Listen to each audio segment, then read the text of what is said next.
तो engineering mathematics 1 के lecture में आपका फिर से स्वागत है और यह लेक्चर क्रमांक 26 है। हम बीटा और गामा फंक्शन पर चर्चा कंटिन्यू करेंगे। तो यह इम्प्रॉपर इंटीग्रल के विशेष प्रकार के उदाहरण हैं और आज हम मुख्यतः उनके प्रॉपर्टीज़ के बारे में और इन इंटीग्रल्स का मूल्य कैसे निकालते हैं इसके बारे में बात करेंगे। और पिछले लेक्चर में हमने पहले ही इन इंटीग्रल्स के कन्वर्जेंस को देखा है और शायद आपको याद होगा कि बीटा फंक्शन था। यह इम्प्रॉपर इंटीग्रल 0 से 1 x power m minus 1 minus x power n minus 1 dx जो कन्वर्ज होता है जब यह m और n यह नंबर जो पावर में है यह एक्सपोनेंट m और n वह केवल पॉजिटिव हैं और वे डाइवर्ज करते हैं। यह इंटीग्रल डाइवर्ज करता है जब m और n 0 से कम या इसके समान होते हैं। और हमने गामा फंक्शन के लिए यह भी देखा है कि यह इंटीग्रल यह मिक्स प्रकार का इम्प्रॉपर इंटीग्रल 0 से infinity power minus x power n minus 1 dx यह कन्वर्ज होता है अगर यह n 0 से बड़ा होता है तभी, और अगर n 0 से कम या इसके समान है तो यह डाइवर्ज होता है। तो पहले हम एक प्रॉपर्टी के बारे में चर्चा करेंगे, इस बीटा फंक्शन की अच्छी प्रॉपर्टी के बारे में जो सिमेट्री प्रॉपर्टी है। और यह बीटा भी n के लिए इम्प्रॉपर इंटीग्रल हैं और अगर हम यहाँ सब्स्टिट्यूट करते हैं कि 1 माइनस x बराबर y तो हम आसानी से देख सकते हैं कि यह बी एम एन बराबर है बी एन एम के। तो यहाँ पर ऐसा करते हैं कि अगर हम यहाँ पर सब्स्टिट्यूट करें 1 माइनस x बराबर y तो इसका अर्थ है यह minus D X D Y के समान है और फिर यह इंटीग्रल तो फिर x 0 है तो y 1 और फिर यहाँ 0 है तो x पावर m माइनस 1 तो यहाँ से x होता है 1 माइनस वाई तो x पावर m माइनस 1 तो हमारे पास है 1 minus Y power m minus 1 और 1 माइनस x है y तो y पावर n माइनस 1 और यह dx बन जाएगा dy नेगेटिव साइन के साथ। तो अब हम इसे रिवर्ट कर सकते हैं तो 0 से 1 और हमारे पास है y पावर n माइनस 1 और 1 minus y power m minus 1 dy। तो यह फिर से बीटा फंक्शन है और जिसे हमारे नोटेशन के अनुसार बीटा के द्वारा दर्शाया जाता है।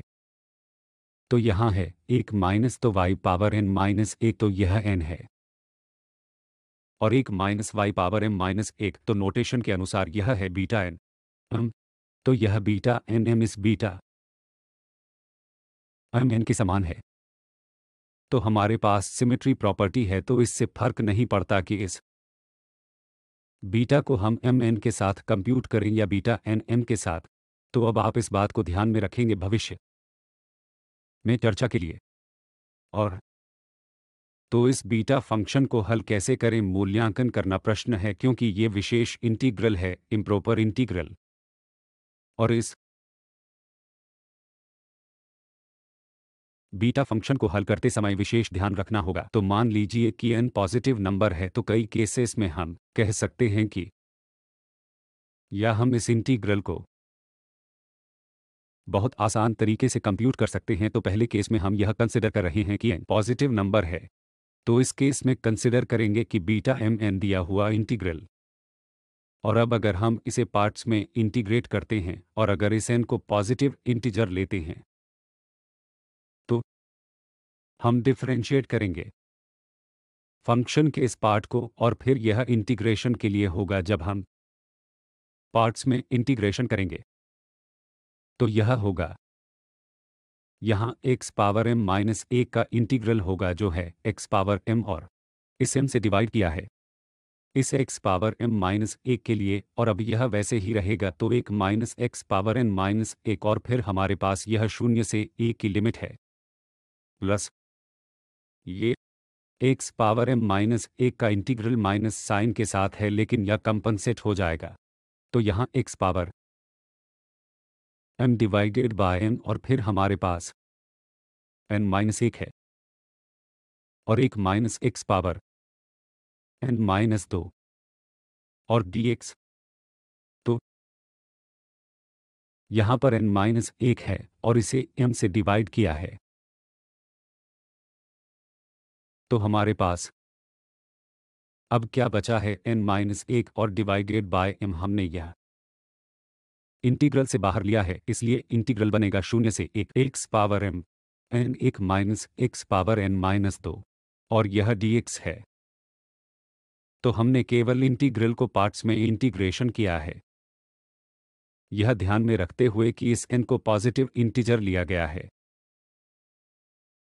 इसलिए अब जब भी जरूरत होगी हम इस फंक्शन को डिफरेंशिएट करेंगे और इसे हम इंटीग्रल के लिए इस्तेमाल करेंगे। तो हमने फंक्शन को इंटीग्रेट किया है और इसे पहले पार्ट में वैसे ही रखा है और फिर ये लिमिट्स और फिर से प्लस ये समान टर्म और हमने डिफरेंशिएट किया है। और अब यह n-1 1 minus x power n-2 और यह -x फिर से -1 हो जाएगा डिफरेंशिएशन, लेकिन इस -1 का बंदोबस्त हो गया है क्योंकि इस फॉर्मूला में यहाँ पर माइनस साइन आना चाहिए। तो हमारे पास यह है क्योंकि यह फर्स्ट इंटीग्रल गायब हो जाएगा जब x 1 तक पहुँचेगा, यह इंटीग्रल 0 हो जाएगा जब n पॉजिटिव इंटीजर होता है। तो इसका मतलब है 1 2 3 इस केस में हमारे पास है यह 0 हो जाएगा और जब x 0 तक पहुंचता है तो इसके कारण यह x यह 0 हो जाएगा। तो जब n बराबर 1 होता है तब क्या होगा, n 1 के समान होगा, तब यह खैर इसे हम अलग से देखेंगे, हमें उस केस को इस तरीके से कंसिडर नहीं करना है। तो यह स्वाभाविक रूप से जब n 1 से अधिक या उसके समान होता है, क्योंकि जब n बराबर 1 होता है तब हमारे पास यह टर्म नहीं होगा और हम आसानी से इसका मूल्य निकाल सकते हैं दिए हुए फंक्शन x पावर n-1 के लिए। तो यहाँ पर हम फिर से करेंगे यह पार्शियल इंटीग्रल, यह पार्ट्स में इंटीग्रेशन कई बार करेंगे जब तक कि हम यह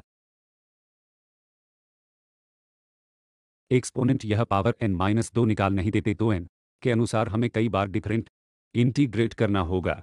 तो सामान्यतः आपको यहाँ क्या मिलेगा, हम इस क्रिया को जारी रखेंगे तो हमारे पास है n-1 अगले इटरेशन में हमें मिलेगा n-2 और फिर n-3 और ऐसे ही आगे जब तक कि हमें यह न दिखे कि यह n यहाँ पर 1 बन रहा है और फिर यह गायब हो जाएगा। तो n-n तो जब यहाँ पर 2 था तब हमारे पास यहाँ 1 था और जब n किसी पॉइंट पर यहाँ n-1 बन जाता है तो इस केस में यह अब n-n बन जाएगा और फिर यही क्रिया यहाँ पर भी होगी। तो हमारे पास है m और अगले इटरेशन में यह बन जाएगा m+1, बाद में m+2 और ऐसे ही आगे। और हम यहाँ एक पैटर्न देख सकते हैं, तो जब यहाँ 2 था इस टर्म में 1 आ रहा था, 3 के लिए 2 आ रहा था और ऐसे ही आगे। तो यहाँ पर हम एक अंक जोड़ रहे थे तो हमारे पास यहाँ n-1 था, तो यहाँ पर n-2 आएगा m के साथ। तो हमारे पास डिनोमिनेटर में ये टर्म्स हैं m+1 और m+n-2 तक और न्यूमरेटर में ये एक तह जाएंगे। तो यहाँ पर यह n कैंसिल होता है n के साथ और यह एक टर्म है। तो यह और कुछ नहीं बस n-1 n-2 हैं और यह प्रोडक्ट 1 आने तक कंटिन्यू होता है और फिर यह इंटीग्रल 0 से 1 हो जाता है और x पावर, तो यहाँ पर पावर बढ़ रही है, यहाँ पर यह x m-1 थी। एक बार पार्ट्स में इंटीग्रेशन करने के बाद हमें यहाँ पर m मिला है, तो स्वाभाविक रूप से यह वैसे ही है जैसे हमारे पास डिनोमिनेटर में लास्ट टर्म के। तो यहाँ पर इस x का पावर हो जाएगा m+n-2, तो m+n-2 dx।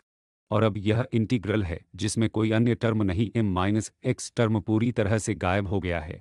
तो यहाँ इंटीग्रल में एक ही टर्म है और इसे इंटीग्रेट करना आसान है। तो इस इंटीग्रेशन के बाद क्या मिलता है, यह होगा x पावर m+n और -1, क्योंकि हम 1 जोड़ेंगे और फिर इसे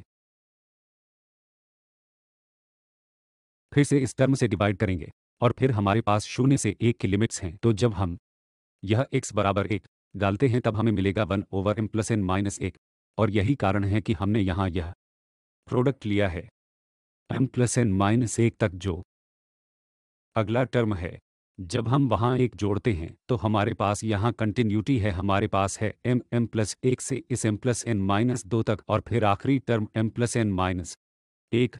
जब हम वहाँ शून्य लेते हैं तो यह शून्य हो जाएगा। तो इस इंटीग्रल का जवाब यह है। इस इंटीग्रल से हमें मिलेगा केवल 1 over M plus N minus 1। तो हमने यहाँ इस टर्म को शामिल किया है, तो एम प्लस एन माइनस 1 और यह न्यूमेरेटर हैं क्योंकि यह m माइनस 1 से 1 तक का प्रोडक्ट है और हमने इस्तेमाल किए हुए फैक्टोरियल की यही परिभाषा है।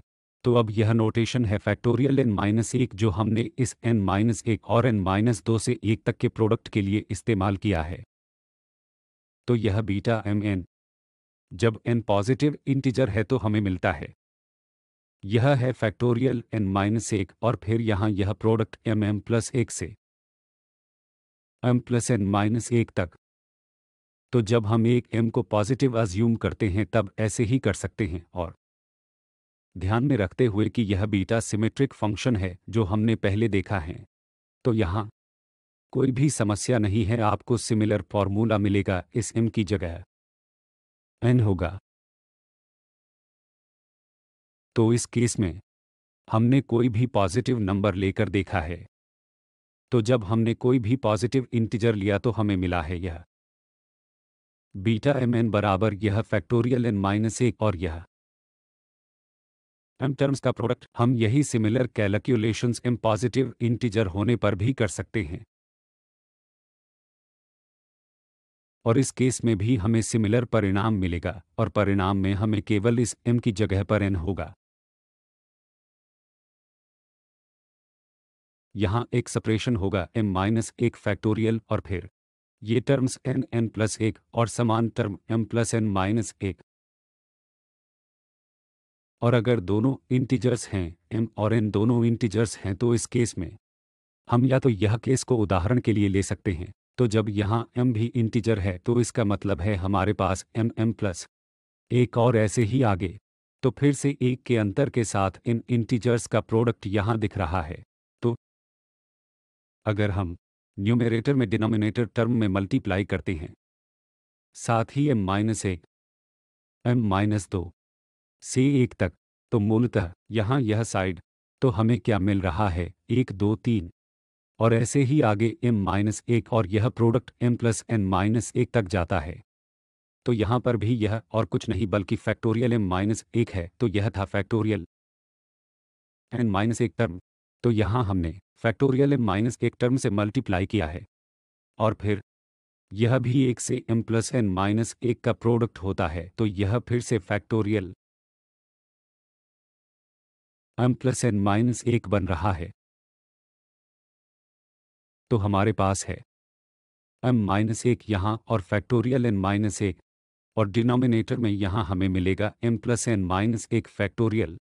इसे यहाँ भी देख सकते हैं अगर इस उदाहरण के लिए यह फॉर्मूला लेंगे और इस केस में हमें इस n माइनस 1 फैक्टोरियल से मल्टीप्लाई करना होगा क्योंकि हमें अब यहाँ पर भी n माइनस 1 फैक्टोरियल से मल्टीप्लाई करना होगा, मतलब 1 2 और ऐसे ही आगे और n माइनस 1 और फिर हमारे पास n है तो यह इसके साथ कंटिन्यू होता है और यह फिर से factorial m plus n minus 1 बनता है जो यहाँ पर कंसिडर किया गया है m plus n minus 1 factorial. तो जब m और n दोनों इंटीजर्स होते हैं तब यह फॉर्मूला है, तो हमारे पास यह बीटा फंक्शन है जिसे फैक्टोरियल के टर्म्स के रूप लिखा जा सकता है। तो factorial m minus 1 factorial n minus 1 और divided by factorial m plus n minus 1।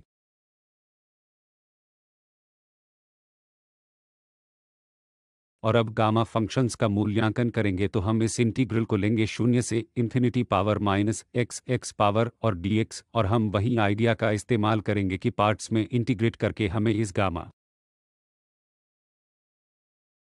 n plus 1 का अच्छा रिलेशन मिलेगा। तो जब हम पार्ट्स में इंटीग्रेट करते हैं तो स्वाभाविक रूप से हम x पावर n माइनस 1 से इसे डिफरेंशिएट करेंगे तो हमारे पास है e power minus x e power minus x का integral minus e power minus x के समान होगा, x पावर n वैसे ही रहेगा। और फिर हमारे पास यहाँ 0 से इन्फिनिटी की लिमिट है, तो लिमिट 0 से इन्फिनिटी प्लस इंटीग्रल तो यहाँ पर माइनस माइनस प्लस हो जाएगा, तो इंटीग्रल और फिर यह पावर माइनस एक्स का इंटीग्रल जो minus e power minus x है, और इस माइनस का पहले ही बंदोबस्त हो चुका है एक्स पावर n माइनस एक। इसे डिफरेंशिएट करने पर हमें मिलता है n x power n minus एक। तो इस पहले टर्म में जब x इन्फिनिटी तक पहुंचता है तब इस एक्सपोनेंट के कारण यह शून्य हो जाएगा, और जब x शून्य तक पहुंचता है तब इस x के कारण n पॉजिटिव है, वरना इसका कोई अर्थ नहीं होगा। हमने पहले ही यह कन्वर्जेंस देखा है, तो यह शून्य हो जाएगा यह पहला टर्म। तो अब हमें इस रिलेशन से क्या मिल रहा है कि यह गामा n प्लस एक समान है, तो यहाँ पर हम यह n इंटीग्रल के बाहर लेंगे, तो यह इंटीग्रल और कुछ नहीं बल्कि n है, और फिर यहाँ शून्य से infinity x power n minus एक की पावर माइनस एक्स dx, और गामा फंक्शन की परिभाषा के अनुसार हमें मिल रहा है n की जगह पर n माइनस एक आ रहा है। तो इसका मतलब है यहाँ पर यह इंटीग्रल और कुछ नहीं बल्कि गामा n है। तो हमें यह रिलेशन मिला है कि गामा n प्लस एक गामा n प्लस एक n गामा n के समान है, और यह बहुत उपयुक्त रिलेशन है जिसका इस्तेमाल इस गामा फंक्शन के मूल्यांकन में किया जाएगा। अगर n पॉजिटिव इंटीजर है तब क्या होगा? तो जब n पॉजिटिव इंटीजर होता है तब हम इस केस में आसानी से मूल्यांकन कर सकते हैं, क्योंकि परिभाषा के अनुसार और इस रेफरेंस रिलेशन के अनुसार हमें मिलता है गामा n। हम इसे इन टर्म्स में भी लिख सकते हैं कि गामा n होगा n माइनस एक गामा n माइनस एक। तो अगर यहाँ मैं गामा n लेता हूँ और अगर इस रिलेशन को लेंगे तो यह होगा n माइनस एक और गामा n माइनस एक। फिर से गामा n माइनस एक के लिए हम यह रिलेशन ले सकते हैं, तो हमारे पास है n माइनस एक और यह है n माइनस एक और गामा n माइनस दो, और हम इसे दोहरा सकते हैं। तो n माइनस दो गामा n माइनस दो, तो n माइनस दो, फिर यहाँ n माइनस तीन गामा n माइनस तीन। तो हम यह कंटिन्यू करेंगे जब तक हमें यह दो एक और फिर गामा एक नहीं मिलता। तो एक पॉइंट पर हमें मिलेगा गामा दो, जिसे हम गामा एक और ऐसे ही आगे लिख सकते हैं। तो जब n पॉजिटिव इंटीजर होगा तब हमें यह मिलेगा, सरल रूप से हमें यह मिलेगा गामा एक। अब हम आसानी से कंप्यूट कर सकते हैं और हमें आखिर में मिलेगा, क्योंकि यह पॉजिटिव इंटीजर था और हम केवल एक से कम कर रहे हैं, तो हमें स्वाभाविक रूप से आखिर में गामा एक मिलेगा। तो यह गामा एक, अगर हम इसे इंटीग्रल से देखेंगे तो जब हम यहाँ n बराबर शून्य सब्स्टिट्यूट करते हैं, जब इस इंटीग्रल में n बराबर शून्य सब्स्टिट्यूट करते हैं तो मिलता है गामा एक। तो n बराबर शून्य का मतलब है यह टर्म गायब हो जाएगा, तो हमारे पास केवल यह इंटीग्रल है। शून्य से infinity power minus x dx है, यह गामा एक है। इस इंटीग्रल को आसानी से हल कर सकते हैं, क्योंकि एक्सपोनेंट माइनस एक्स इंटीग्रल है माइनस एक्सपोनेंट एक्स, और हमारे पास यह लिमिट है शून्य से इन्फिनिटी। तो जब x इन्फिनिटी तक पहुंचता है तब हमें मिलेगा शून्य, और माइनस माइनस प्लस x शून्य तक पहुंचता है तो हमें एक मिलेगा, तो यह होगा एक। तो इस गामा एक की वैल्यू है एक। तो इस वैल्यू के होते हुए हमारे पास है गामा n बराबर एक दो तीन n माइनस एक तक का प्रोडक्ट, जिसे फैक्टोरियल के रूप में हम लिख सकते हैं। तो इसका अर्थ है गामा n और कुछ नहीं बल्कि फैक्टोरियल n माइनस एक है। तो यह अच्छा रिलेशन है कि ऐसा इंटीग्रल जो इम्प्रॉपर इंटीग्रल था, लेकिन हमारे पास एक अच्छा रिलेशन है इस फैक्टोरियल के संदर्भ में जब n इंटीजर होता है। कम से कम इस सिंपल केस में तो गामा n माइनस एक बन रहा है। अब आगे बढ़ते हुए हमारे पास और एक अच्छा रिलेशन है जो केवल इंटीजर के लिए ही नहीं है, बल्कि इस आधे के लिए, कम से कम गामा आधे के लिए भी है। यह भी उपयुक्त साबित होगा। तो अगर हमारे पास यह रेफरेंस रिलेशन है गामा n प्लस एक बराबर गामा n प्लस n, तो कुछ नॉन इंटीजर नंबर के लिए भी हम इस रेफरेंस रिलेशन का इस्तेमाल करके कंप्यूट कर सकते हैं, और अंत में हमें यह गामा आधा मिलता है। तो हमें सच में वैल्यू मिल सकती है तो यह भी उपयुक्त होगा। तो गामा आधा है स्क्वायर रूट पाई, जिसे हम देख सकते हैं परिभाषा के जरिए। तो गामा n शून्य से infinity power e power minus x और x पावर n माइनस एक dx। तो अगर हम x बराबर वाई स्क्वायर को इस इंटीग्रल में सब्स्टिट्यूट करेंगे, अगर हम x बराबर वाई स्क्वायर को सब्स्टिट्यूट करेंगे तो यह गामा इंटीग्रल का दूसरा फॉर्म होगा। तो सब्स्टिट्यूशन का क्या होगा कि dx बन जाएगा 2y dy।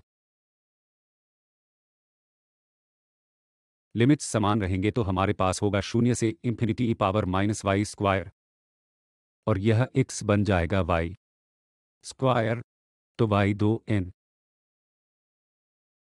और फिर माइनस 2, लेकिन dx है 2y dy। तो यह y, तो यह 2 गुना शून्य से infinity e power minus Y square और हमारे पास है y power 2n minus 1n dy। तो यह इस गामा इंटीग्रल का और एक फॉर्म है जिसे अब हम इस्तेमाल करेंगे। तो यह है 2 गुना शून्य से infinity power minus Y square Y power 2n minus 1 dy। और अब आप इस n के लिए सब्स्टिट्यूट करेंगे n बराबर आधा। तो इसके साथ हमारे पास है 2 गुना शून्य से इंफिनिटी, यह y पावर जब n आधा होता है तो यह शून्य हो जाता है। तो y पावर शून्य 1। तो हमारे पास है e power minus Y square dy और यह प्रसिद्ध इंटीग्रल है। और जब बाद में हम डबल इंटीग्रल के बारे में बात करेंगे तब हम इसे भी हल करेंगे। लेकिन यह इंटीग्रल की वैल्यू शून्य से infinity e power minus Y square और यह dy असल में बाद में हम देखेंगे कि इस minus infinity plus infinity power minus Y square की वैल्यू हो जाती है स्क्वायर रूट पाई। तो फिलहाल हम इसे अज्यूम करेंगे, लेकिन यह काफ़ी उपयुक्त इंटीग्रल है और इस स्क्वायर रूट पाई वैल्यू को ध्यान में रखना चाहिए। और इसके रहते अब हम इसे हल कर सकते हैं। तो 2 गुना और इस इंटीग्रल की वैल्यू मिल रही है स्क्वायर रूट पाई बाय 2, क्योंकि यह आधे रेंज में है, माइनस इंफिनिटी से इंफिनिटी तक नहीं है लेकिन यह शून्य से इंफिनिटी है। तो यह 2 गुना है और यह स्क्वायर रूट पाई बाय 2 है और ये 2 कैंसिल हो जाते हैं और फिर मिलेगा वैल्यू स्क्वायर रूट पाई। तो गामा आधा है स्क्वायर रूट पाई। तो गामा आधा है स्क्वायर रूट पाई जो हमें दिया है बिना मूल्यांकन के। हमने इस वैल्यू का इस्तेमाल किया है, लेकिन कुछ लेक्चर्स के बाद हम इसका मूल्य निकालेंगे जब हम डबल इंटीग्रल पर चर्चा करेंगे, तो यह बाद में देखेंगे। और अब हमारे पास कई अलग फॉर्म्स भी हैं, जैसे हमने अभी गामा फंक्शन के लिए देखा था कि कुछ सब्स्टिट्यूशन करके हमें अलग फॉर्म मिला था। बीटा फंक्शन में भी ऐसा ही होता है। तो चलो कुछ फॉर्म्स देखते हैं जो इंटीग्रल के मूल्यांकन में या इंटीग्रल्स को अलग फॉर्मेट में पहचानने के लिए उपयुक्त हो सकते हैं। तो हमारे पास यह बीटा एम एन की स्टैंडर्ड परिभाषा है और मान लो हम यहाँ पर सब्स्टिट्यूट करते हैं कि x बराबर 1/1 प्लस वाई। तो इस केस में dx बन जाएगा -1/1 प्लस वाई का होल स्क्वायर और फिर dy। तो यह रिलेशन होगा और फिर यह बीटा एम एन हो जाएगा। तो चलो लिमिट्स के बारे में बात करेंगे। तो जब x यहाँ शून्य तक पहुँचता है तब y इंफिनिटी तक पहुँचता है। तो यहाँ हमें मिलेगा यह इंटीग्रल, यह माइनस साइन, और जब x 1 तक पहुँचेगा यह इंफिनिटी तक पहुँचेगा। जब x 1 तक पहुँचेगा, जब x 1 तक पहुँचेगा तब y पहुँचेगा। तो 1 बराबर 1/1 प्लस वाई। इसका मतलब है 1 प्लस वाई बराबर 1 है, तो y है 0। तो y पहुँचेगा 0 तक और फिर हमारे पास यह माइनस साइन है जो लिमिट्स को रिवर्ट कर देगा। तो हमारे पास वहाँ है 0 से इंफिनिटी और 0 से इंफिनिटी और फिर हमारे पास है यह x जिसके जगह आता है 1/1 प्लस वाई। तो हमारे पास यहाँ होगा 1/1 plus Y power m minus 1 minus x। तो यहाँ से हमें यह 1 माइनस x भी मिल सकता है। तो एक माइनस एक्स क्या होगा, एक माइनस एक्स, तो 1 माइनस एक्स होगा 1 माइनस 1 ओवर 1 प्लस वाई, और यह है 1 plus Y minus 1 over 1 plus Y, तो यह होगा वाई ओवर 1 प्लस वाई। तो यहाँ वाई पावर n माइनस 1 जो यहाँ पर भी है, और यह 1 plus Y power n minus 1। तो इन पावर्स को एक साथ जोड़कर अब यहाँ हमारे पास है यह m माइनस 1 पावर, फिर यहाँ पर है n माइनस 1 पावर, तो हमारे पास होगा m प्लस n और माइनस 2, लेकिन यह 1 प्लस वाई पावर 2 यहाँ इन दोनों के साथ कैंसिल हो जाएगा, तो हमें मिलेगा यह पावर m प्लस n। तो यह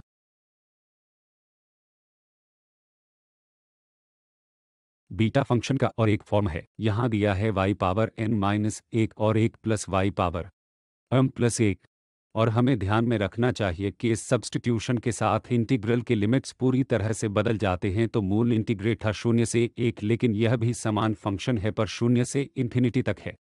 अब इस परिस्थिति में यह हम, चूंकि यह सिमेट्रिक फंक्शन है, इसलिए mn, हम m की जगह n और n की जगह n ले सकते हैं, वैल्यू नहीं बदलेगी। तो यहाँ है y पावर m माइनस 1 और 1 plus x power m plus n। तो यह इंटीग्रल और यह इंटीग्रल समान है और इनके वैल्यू समान है बीटा mn।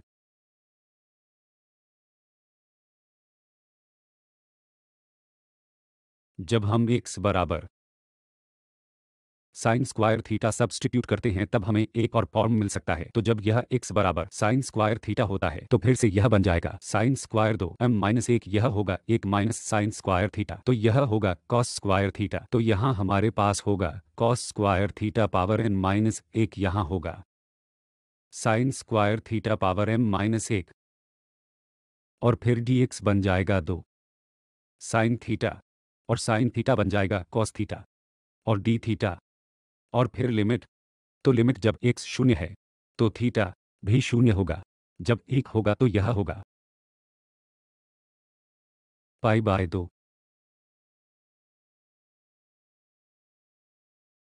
तो अब हमें यहाँ पर मिल रहा है यह 2 गुना और फिर साइन पावर तो 2m माइनस 1, तो यह था स्क्वायर 2m माइनस 2, लेकिन यहाँ एक साइन है तो हमारे पास है 2m माइनस 1, और फिर कॉस के लिए भी ऐसा ही होगा cos power 2n minus 1 d theta. तो यह इस बीटा mn का दूसरा फॉर्म है ट्रिग्नोमेट्रिक फंक्शंस के टर्म्स में। तो बीटा mn हो रहे हैं 2 और 0 से pi sine 2m minus 1 cos 2n minus 1 d theta, या इन सब को बदलकर इस m और n के लिए हमें यह साइन 2n माइनस 1 थीटा और कॉस 2m माइनस 1 थीटा भी मिल सकता है। और अब हम गामा फंक्शंस के कुछ अलग फॉर्म्स को भी देख सकते हैं, जो है e power minus x, x power n minus 1, और इस केस में अगर हम x बराबर लैम्ब्डा y सब्स्टिट्यूट करेंगे तो x बराबर लैम्ब्डा y लिमिट्स समान रहेंगे और हमें थोड़ा अलग फॉर्म मिलेगा। तो यह लैम्ब्डा n माइनस 1 इस टर्म से बाहर आएगा, और मूलतः हमारे पास यह इंटीग्रल है 0 से infinity minus lambda y power n minus dy gamma n over lambda n। साथ ही अगर हम यह e पावर माइनस एक्स बराबर t सब्स्टिट्यूट करते हैं तो हमारे पास फिर से अलग फॉर्म होगा, क्योंकि यहाँ से हमें मिलता है 1 ओवर t है e पावर x, तो हमें मिलेगा x समान ln 1 ओवर t। तो e पावर माइनस एक्स की जगह पर आएगा t, और फिर x की जगह पर आएगा ln 1 over t power n minus 1। तो यह e पावर माइनस एक्स इस dx के साथ बन जाएगा यह dt, तो यहाँ कोई अतिरिक्त टर्म नहीं आएगा। और फिर हमारे पास है गामा n समान माइनस 1 से 0, जिसकी जगह फिर से 0 से 1 आएगा। तो यह और एक फॉर्म है इस गामा फंक्शन का, और इस इंटीग्रल के टर्म्स में ऐसा इंटीग्रल सिर्फ गामा n के रूप में लिखा जा सकता है। तो इस गामा और बीटा फंक्शन के बीच का रिलेशन हम जानते हैं कि जब m और n दोनों इंटीजर्स होते हैं तब हमने यह रिलेशन देखा है कि बीटा m n को फैक्टोरियल m-1 फैक्टोरियल n-1 और m प्लस n-1 फैक्टोरियल के फॉर्म में भी लिख सकते हैं गामा फंक्शन के टर्म्स में, क्योंकि हमने यह रिलेशन देखा है कि यह गामा m और कुछ नहीं बल्कि फैक्टोरियल m-1 और गामा n और कुछ नहीं बल्कि factorial n-1 gamma m plus n होगा फैक्टोरियल m प्लस n-1। और यहाँ पर हम एक दिलचस्प बात नहीं दिखा रहे हैं कि यह परिणाम जो यहाँ पर अंत में मिल रहा है, यह परिणाम जब m और n इंटीजर नहीं होंगे तब भी होल्ड करता है। तो ये केवल पॉजिटिव नंबर हैं, इस केस में भी यह परिणाम होल्ड करता है क्योंकि यह गामा नॉन इंटीजर वैल्यू के लिए भी परिभाषित किया जाता है। तो इस बीटा एम एन को gamma n over gamma m plus n के रूप में परिभाषित किया जाता है। तो केवल उदाहरण के लिए अगर हमारे पास यह इंटीग्रल है जिसे हमें हल करना है 0 से x power 4 1 minus x power 5 dx, हमें बीटा फंक्शन की परिभाषा पता है तो कभी कभी पहचानना मुश्किल होता है, लेकिन इस केस में यह इतना मुश्किल नहीं है। तो हम कुछ सब्स्टिट्यूशन के जरिए आसानी से इस फॉर्म में कन्वर्ट कर सकते हैं और इसे हल कर सकते हैं। तो उदाहरण के लिए इस केस में अगर हम स्क्वायर रूट x को t मानेंगे तो अगर हमें यहाँ पर स्क्वायर रूट x को t लिया तो यह हो जाएगा 1 माइनस t, जैसा कि हम चाहते हैं ताकि इसे बीटा फॉर्म में देख सकें। तो इसका मतलब है x बराबर t स्क्वायर है, हम ऐसे लिख सकते हैं। तो यह हो जाएगा t पावर 8 और यह है 1 minus t power 5 n dx बन जाएगा 2t dt। तो यह है t पावर 9 और 1 minus t power 5t dt। तो हम इस बीटा में जिस इंटीग्रल की बात कर रहे थे यह वैसा ही इंटीग्रल है, तो हम इसे बीटा की तरह लिख सकते हैं। तो यहाँ पर हमारे पास है m-1 जो है 9, तो इसका मतलब हमारे पास 10 है। तो यहाँ 6, तो हमारे पास है बीटा 10 6।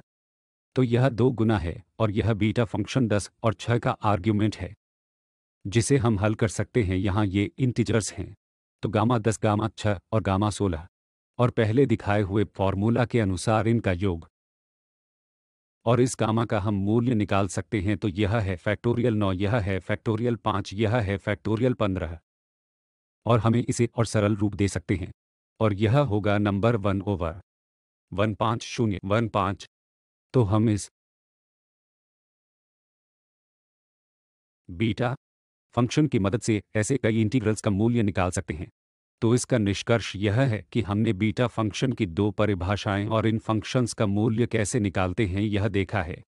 और सबसे दिलचस्प था कि हमने कंप्यूट किया हुआ गामा आधा जो था स्क्वायर रूट पाई, और यह रिलेशन बीटा और गामा फंक्शन में काफ़ी उपयुक्त है, इसलिए बीटा एम एन है gamma n over gamma m plus n। तो यह इस्तेमाल किए हुए संदर्भ हैं और बहुत बहुत धन्यवाद।